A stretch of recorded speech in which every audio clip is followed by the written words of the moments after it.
liquids are allowed in your carry-on luggage when you are flying through an American airport?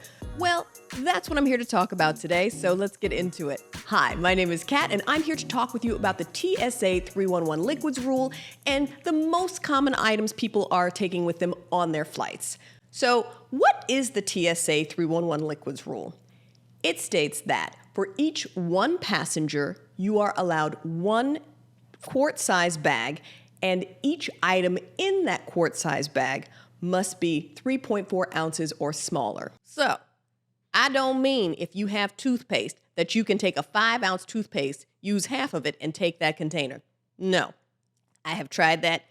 That didn't work out. They took it from me. Now that we know what the TSA rule is, let's also keep in mind that it's only one per passenger, not one per bag. No. So if you have a carry-on suitcase and a personal item like a backpack or purse, one.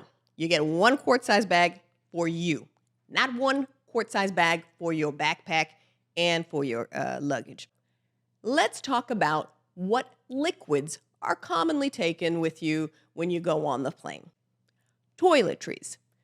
Often people travel with things like mouthwash, face wash, hair products such as shampoo, conditioner, leave-in conditioner, hair gel, and deodorants, liquid deodorants, aerosol sprays. So these are some of the toiletries, 3.4 ounces or smaller. You can go to the travel section and be sure that the size that you're getting is going to meet the TSA requirement, or you can buy reusable containers and squeeze out the liquids that you have in a larger bottle and put those into travel size containers. Very common makeup items that people travel with that are considered liquids are eyeshadow, mascara, lip liner, lip gloss, foundation, blush, moisturizer. There's so many different ways to get the size that you need. So if you are in doubt and you're taking checked luggage, put it in there. Or if you are in doubt, make sure that the things that are most important to you fit into that liquids bag, because you don't want to have it taken away from you. I have had expensive makeup taken away from me, which is why I don't tend to travel with it, unless I already know I have it in a mini size. Liquid food items, water, juice, anything that could melt. Maybe it was frozen when you started with it, but now it has melted. If it is not frozen at the time that you go through TSA, you would have to have those items in containers that are 3.4 ounces or smaller. Ones that are tough would be things that spread. Things like honey, peanut butter, preservatives like jams or jellies. If they spread, they are considered liquids, so they still need to meet the 3.4 ounce requirement. So, again, when in doubt, don't bring those items or put them in your checked luggage. If you're not taking checked luggage, buy it when you get where you're going.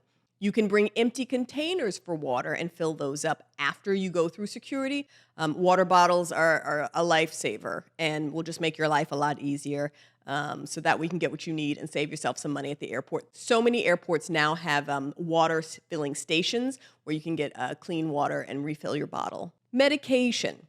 Now, this is where things can get a little bit tricky.